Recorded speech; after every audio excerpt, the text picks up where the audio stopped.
Twongeye rero guhura na mwarimu Mwiseneza Innocent, aho dusanzwe tubana mu biganiro bijyanye n'ikinyarwanda n'umwimerere cyangwa se ingobyi y'umuco nyarwanda. Uyu munsi rero nabateguriye isomo ry'ikinyarwanda nk'ikeshavugo ku bikoresho gakondo cyangwa se intwaro gakondo.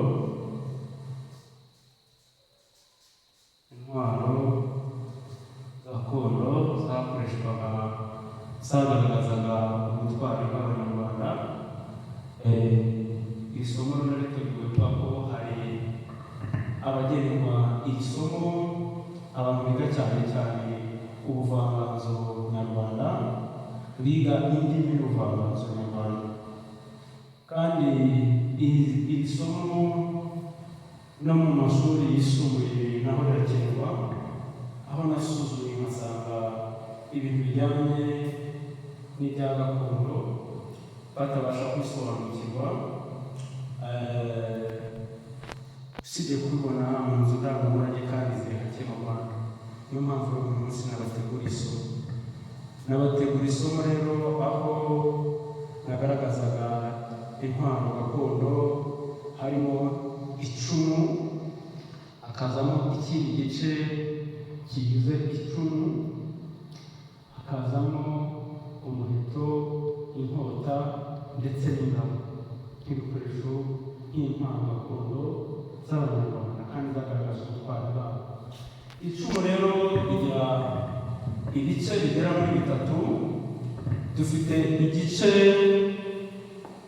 cyangwa cy'imbere cyo mubona cyo bita umuhunda, tukagira igice cya kabiri cyo bita uruti, kuva ku muhunda kugenda ukagera ku aho icyo bita ikigembe gitangiriye, noneho iki gice bakacyita ikigembe.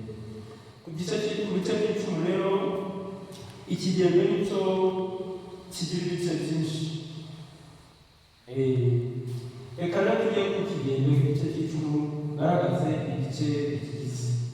Ikigembe rero n'igice cy'icumu gifite iki gice bakwikiramo ruriya ruti nk'uko mwabonye rwetse aha ngaha, kikagira umwobo w'imbere aho basise ku ruti. Uriya mwobo wamo imbere niho bita impundaza.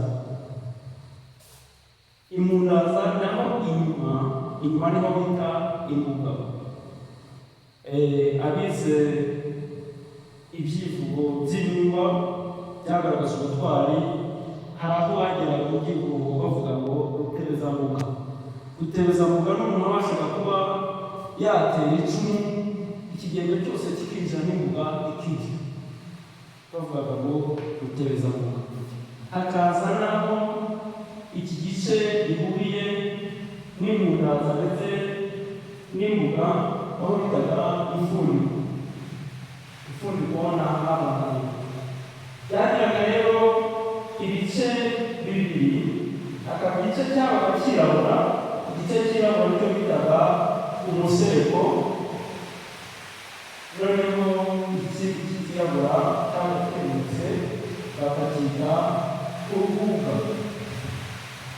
Abavuga ko rero icumu ni ibice byabaga bigize, hakaza n'agasongero hamwe habaga hasongoye bita urubishirizo. Ntabwo bavuga agasongo k'icumu, bavuga urubishirizo.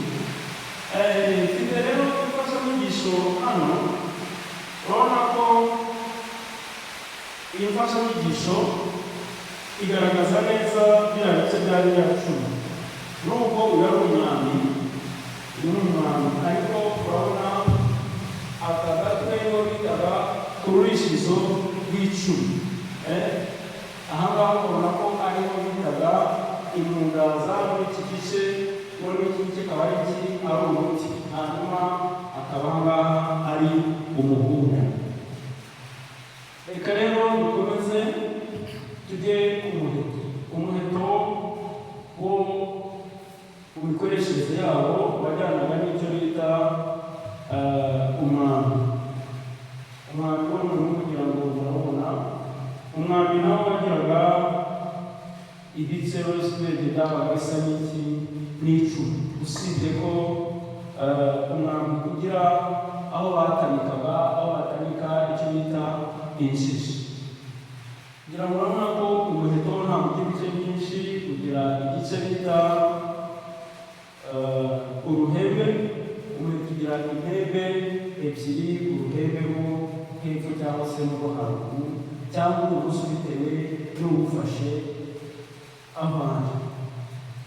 Wagiraga rero iki gice gihese cyangwa gikoze mu giti gikomeye kitabashaga kuvunika,